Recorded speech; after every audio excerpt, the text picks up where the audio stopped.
Salut tout le monde, j'espère que vous allez bien, bienvenue dans cette nouvelle vidéo, première vidéo de l'année 2025. Et avant de commencer cette vidéo, eh bien laissez-moi tout simplement vous souhaiter une excellente année 2025.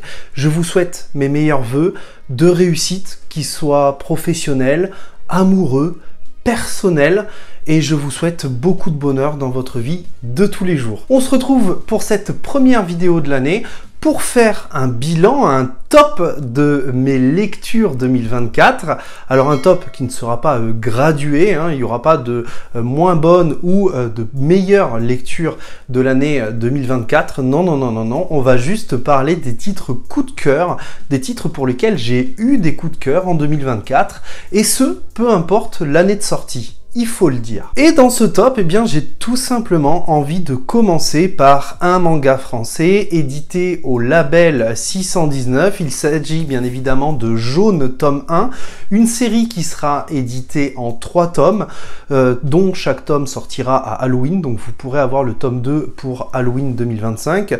Cette histoire qui nous raconte l'histoire d'adolescents dans un camp de vacances au Canada qui vont se raconter une légende urbaine, celle du slasher, un tueur en série avec un ciré jaune, comme vous pouvez le voir sur la cover, et qui porte notamment une énorme machette dans la main, et notamment un cadavre de biche sur l'épaule gauche. Moi j'ai beaucoup aimé déjà d'une part le format de ce récit, parce que on est proche d'une perfecte édition, avec à la fois des pages couleurs et des pages en noir et blanc. J'ai beaucoup aimé également, bien évidemment, le ton du récit, le scénario du récit, ce côté très horrifique, très slasher, puisque ça a été construit comme un slasher des années 90. Pour ceux qui ne savent pas ce qu'est un slasher, il s'agit bien des films comme Scream, comme Souviens-toi l'été dernier par exemple, sauf que cette fois on n'a pas ce côté nanar, on a un côté très premier degré dans cette œuvre, et bien évidemment il faudra notamment se tourner vers la fin qui, personnellement, ne m'a pas tant surpris que ça, mais peut-être parce que je suis habitué au genre, ou tout simplement que je l'ai vu venir, mais je sais que d'autres, comme Adrien de la chaîne Sélection Manga notamment, a été plutôt surpris par cette fin. Bon, au-delà de tout ça, j'ai bien sûr bien aimé les dessins, les chara-design des personnages, et un truc que je trouve notamment très intéressant de la part de Rours, le dessinateur, eh bien c'est tout simplement les personnages que je trouve très voluptueux. Voilà, les femmes sont très voluptueuses, et je trouve que ça donne un trait particulier aux femmes, ça leur donne de très jolis corps, notamment de très jolis visages également, avec ces yeux très manga aussi, comme on peut le voir ici. Bien évidemment, tous les traits des visages, les expressions faciales sont extrêmement bien réussies, et puis bien évidemment, j'ai adoré les pleines pages qu'on peut nous proposer, comme ici par exemple, où on a notamment, voilà, ici le slasher, on nous raconte l'histoire du slasher dans un camp de vacances. Bien évidemment, on n'est pas sur un récit full slasher, puisque on est sur un récit qui va nous raconter d'autres choses, qui va nous parler d'autres thématiques, qui est un peu plus profond que ce qu'il semble être, et nous parler notamment, et bien tout simplement, du harcèlement moral, du harcèlement sexuel, de ce qui peut se passer dans la tête des adolescents dans un camp de vacances. Donc j'ai trouvé ce manga très intéressant, et pour moi, oui, c'est un véritable coup de cœur, à tel point que j'en ai parlé, je crois, au moins 2 fois sur cette chaîne, une fois sur ma chaîne Comics. Et si vous regardez cette vidéo, eh bien sachez qu'il y aura un spicy comics, un spicy manga sur ma chaîne Comics. Je crois cette vidéo sortira le 18 janvier, voilà, avec Prince Aurours, le dessinateur de ce manga français.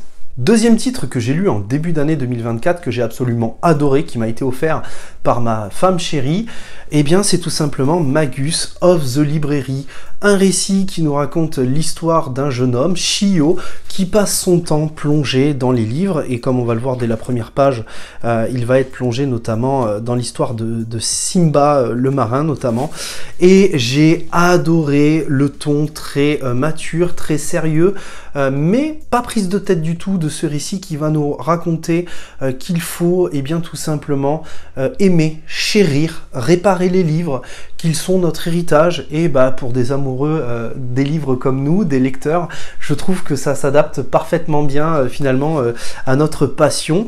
Un récit qui est divinement bien dessiné, honnêtement. Si vraiment... Penchez-vous sur ce récit qui sort chez Kiun notamment. Je crois qu'il y a 8 tomes de sortie actuellement et vraiment j'adore. C'est bourré de détails, c'est riche de détails dans les dessins, dans les fonds de cases. Je trouve ça absolument incroyable. Ça nous fait voyager, on a cette ambiance un petit peu fantasy, peut-être même héroïque fantasy d'une certaine manière. On a des personnages qui sont un peu dessinés comme des elfes d'une certaine manière. Et on va découvrir, on va en apprendre un petit peu plus sur ce monde. Et je vous avoue que d'ailleurs j'ai adoré ce tome 1, mais que je ne me suis pas penché sur la suite. Donc il va falloir que je m'y penche très sérieusement cette année, parce que eh bien, j'ai déjà 8 tomes dans ma bibliothèque et il va être temps d'avancer sur cette histoire.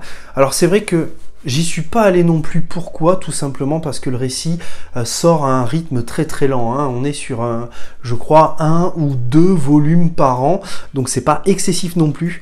Mais voilà, j'ai adoré ce récit qui, comme vous le voyez, Shio qui est en train de pleurer en lisant un livre qui le touche énormément, qui rêve dans les livres, qui se plonge dans les livres tout simplement parce que sa vie, son monde à lui est notamment brutal, et qui rêve d'aller visiter cette grande bibliothèque et d'y travailler.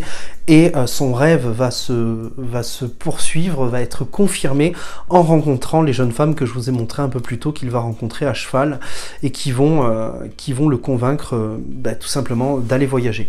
Regardez-moi ces planches absolument magnifiques. Honnêtement, il y a très très peu de mangas aussi riches de détails. Donc Magus of the Library, je sais que vous avez été certains à me suivre sur ce coup de cœur, notamment Gaël Petite Chose sur Instagram, que je remercie, qui m'a fait confiance et qui adore du coup, donc merci à vous pour votre confiance quand vous me suivez sur un titre. Troisième récit, troisième coup de cœur, et je vous l'ai dit de par le titre, hein, on est passé littéralement à côté d'un chef-d'œuvre de par plein de petits défauts disséminés au sein du récit, au sein du scénario. Eh bien, ce n'est autre que Gannibal. Gannibal, un récit horrifique qui va nous raconter l'histoire de Daigo Agawa, un policier de son état qui, notamment, eh bien, va être transféré dans le petit village de Kuge, dans lequel, eh bien, tout simplement, l'ancien policier a disparu et qui aurait laissé des rumeurs comme quoi les habitants du village seraient des cannibales. Et on va croiser notamment à la fois les habitants du village qui semblent gentils, bienveillants, très avenants finalement, mais qui semblent cacher un énorme secret. Et à contrario, on va avoir notamment un clan très particulier, un clan qui, lui, par contre, fait extrêmement peur et qui pourrait finalement être les vrais Gannibales de ce récit.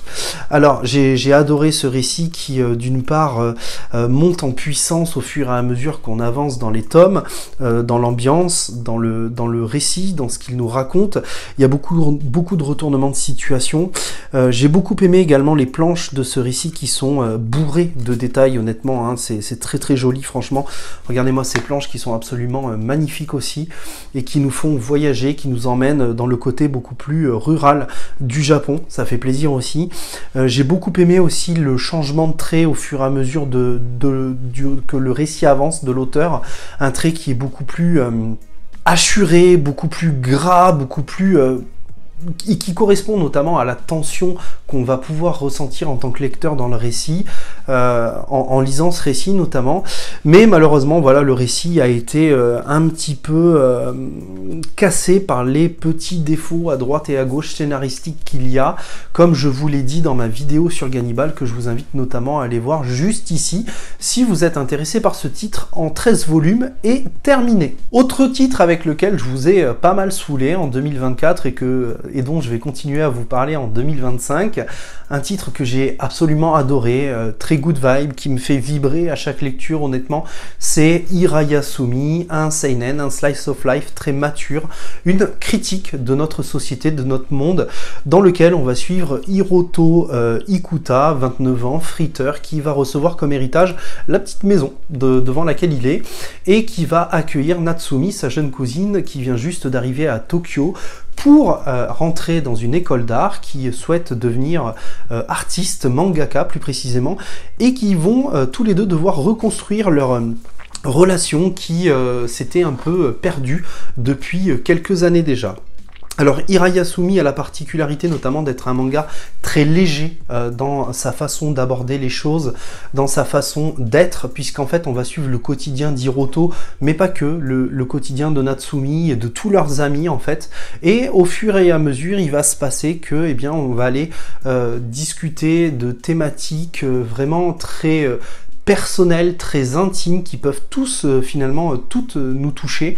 On va nous parler notamment eh bien, du rôle de père, puisque le meilleur ami d'Hiroto va devenir papa, et finalement on va voir toutes les difficultés à devenir un père, à se mettre en couple, à assumer cette responsabilité. On va nous parler du burn-out aussi, et du surmenage professionnel, qui est une thématique moi qui me touche personnellement.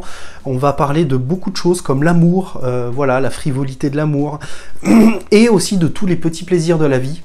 Et c'est ce qu'on aime finalement avec Hirayasumi, parce que c'est amené avec beaucoup de bienveillance, avec beaucoup d'humour, mais pour autant on s'ennuie pas à aucune lecture. C'est toujours c'est vraiment un petit bonbon édulcoré qu'on apprécie manger de temps en temps, et c'est exactement ça Hirayasumi en fait. Donc oui, c'est un énorme coup de cœur, et très sincèrement je pense vous en faire une vidéo, parce que j'ai beaucoup de choses à dire sur les 6 premiers tomes d'Hirayasumi que j'ai lus. Alors je me pose une petite question, voilà, est-ce que j'attends le 7e tome, ou est-ce que finalement je prépare la vidéo? Là on saura ça très prochainement sur la chaîne. Autre récit avec lequel je vous ai pas mal saoulé cette année, c'est 100 Bucket List of the Dead, un seinen qui nous raconte l'histoire d'Akira Tendo, 24 ans, qui va travailler dans une société qu'il appelle une société esclavagiste, qui va pousser les gens au surmenage. Et finalement, ce qui va se passer, ben, c'est qu'un matin, Akira, il va se lever, et puis il va y avoir une invasion de zombies à Tokyo, ce qui va, eh bien, tout simplement l'obliger à ne pas aller travailler, finalement, voilà. Et du coup, il va se passer dans sa tête que ça va le soulager, ça va le libérer, et il va se mettre en tête de créer une liste de 100 choses à faire avant de mourir ou de devenir un zombie, et on va suivre Akira dans cette quête. Alors moi j'ai beaucoup aimé 100 Bucket List of the Dead, pour la simple et bonne raison que c'est un seinen qui nous parle de post-apocalyptique, d'invasion zombie, mais toute la thématique n'est pas là en fait. Avec beaucoup de légèreté, on va nous parler de beaucoup de choses, comme les derniers instants avec notre famille, d'en profiter un maximum, de ne pas se surmener au travail, et c'est amené avec, comme je vous le disais, beaucoup de légèreté, beaucoup d'humour, mais sans être trop lourdingue. Et j'ai adoré que ce soit la légèreté du récit, que ce soit les dessins qui sont très jolis. 100 Bucket List of the Dead, ça a déjà 15 tomes de sortie. Je sais pas où on en est au Japon, mais en France, ouais, je crois qu'on en est au 15e, au 16e tome. Moi j'en ai 7, 8 là dans ma bibliothèque, il me semble, mais j'adore. C'est tout comme Hirayasumi, c'est un petit bonbon que j'aime lire tous les mois. C'est une petite lecture sur laquelle j'aime avancer tous les mois, et j'y prends beaucoup de plaisir. Alors le seul point négatif que j'ai à reprocher à 100 Bucket List of the Dead, c'est tout simplement le format, le nombre de pages pour son prix, prix qui est le prix d'un manga plutôt classique, hein. On est autour de 7,50 €, 8 € grosso modo, sauf que on a 2 fois moins de pages, voilà, donc je trouve que c'est un petit peu abusé de la part de Kana. Mais c'est vraiment un très bon récit qui m'a été conseillé par un ami, et qui encore une fois a fait mouche, puisqu'à chaque fois qu'il me conseille un récit, franchement il fait mouche avec moi, donc c'est parfait. C'est un récit que je ne peux que vous recommander, vraiment, 100 Bucket List of the Dead, parce que c'est à la fois fandard, c'est à la fois sérieux, c'est à la fois très rafraîchissant, ça a le don de traiter de beaucoup de choses qui ont déjà été traitées auparavant, le post-apo, les zombies, enfin c'est quelque chose qui n'est pas nouveau dans le monde du post-apocalyptique, vraiment, mais pour le coup, je trouve que c'est quand même un titre très rafraîchissant dans sa façon d'aborder les choses, donc je vous le conseille. Un autre récit avec lequel je vous ai saoulé cette année également, sur lequel je dois produire une vidéo, il faut que j'avance un petit peu, j'avoue, je me suis un peu laissé aller dernièrement, un récit plutôt ancien, mais j'ai été émerveillé par Full Metal Alchemist, vraiment, un récit absolument fantastique qui aussi vraiment, qui joue avec le genre seinen et le genre shonen, puisqu'on est vraiment entre les deux. Je trouve que c'est un titre qui s'adresse quand même aux adolescents, mais qui est loin de tout ce qu'on peut retrouver aujourd'hui avec des Naruto, des Bleach, des One Piece. ou même des Jujutsu Kaisen par exemple, tout simplement parce que déjà on n'a pas le côté tournoi du tout qu'on a dans les shonen, on n'a pas le power-up que peuvent avoir les personnages, le level-up que peuvent avoir les personnages, donc pour moi c'est très très bon par rapport à ça. J'aime le côté très fantastique de Full Metal Alchemist, puisque on est dans un monde très magique, hein, très fantastique finalement, et c'est surtout un récit qui nous parle très sérieusement des erreurs que l'on va faire dans notre vie et de leurs conséquences. Donc c'est un récit que j'ai hâte de terminer et dont j'ai très très hâte de vous parler, parce que c'est un excellent récit pour moi, très très bien dessiné, qui aborde vraiment de très très belles thématiques aussi, comme la guerre, les génocides, enfin très très belle thématique. Non, pas vraiment, mais qui aborde ça de manière très sérieuse et qui le fait avec brio. Un scénario qui, pour moi, est quand même assez maîtrisé hein, dans l'ensemble, on va pas se mentir. Et le seul petit point négatif que j'aurais, c'est malheureusement le manque de décors. Voilà, je trouve qu'on est très léger sur les décors finalement. On a beaucoup de pages qui ont des fonds un petit peu blancs, qui n'ont pas grand chose derrière, c'est un petit peu dommage. C'est le reproche que je fais toujours au bout de 15 tomes, mais dans l'ensemble c'est un excellent récit, c'est une très belle œuvre et je suis très très content d'avoir découvert Full Metal Alchemist. On arrive sur les deux derniers titres dont j'ai envie de vous parler avant de conclure cette vidéo. Un énorme coup de cœur du côté de chez Kiyun avec Erase, que j'ai découvert en offre découverte à 3 €. Un récit qui nous raconte l'histoire d'un personnage, Satoru, qui souhaite devenir mangaka et qui a un pouvoir quelque peu particulier, qui peut faire des bonds dans le temps, des bonds quelques minutes avant qu'il se passe un événement particulier, comme le fait par exemple qu'un enfant se fasse écraser, justement pour éviter que ce personnage se fasse écraser. Sauf qu'il va se passer quelque chose, il va, lors d'un accident justement, se retrouver avec des souvenirs de son enfance qu'il avait totalement oubliés. Et ces souvenirs vont le conduire près d'une enfant qu'il a connue, qu'il a côtoyée, et qui sera tuée par un meurtrier. Et il va, au fur et à mesure que le temps avance, enquêter du côté de ces meurtres qui se sont passés dans son enfance, jusqu'à découvrir que sa mère est liée, et sa mère va d'ailleurs mourir, va être tuée, et pour sauver sa peau, pour essayer de sauver celle de ses anciens amis, sauver celle de sa mère, il va tenter de faire un bond dans le passé, tout en vivant sa situation actuelle de fugitif, puisque bien évidemment il est considéré comme coupable du meurtre de sa maman. J'ai beaucoup aimé ce thriller psychologique qu'est Erased, au ton très mature, très sérieux vraiment, mais avec ce côté très fantastique. Le seul point vraiment négatif que j'ai, c'est les dessins sont pas forcément les plus jolis que j'ai pu découvrir cette année notamment. Ça reste très très correct dans l'ensemble. Alors j'ai quelques soucis avec le chara-design de certains personnages, comme la maman de Satoru finalement, que je trouve pas très très jolie. Par exemple, voilà, je sais pas, l'auteur lui a fait d'énormes lèvres, je ne sais pas pourquoi.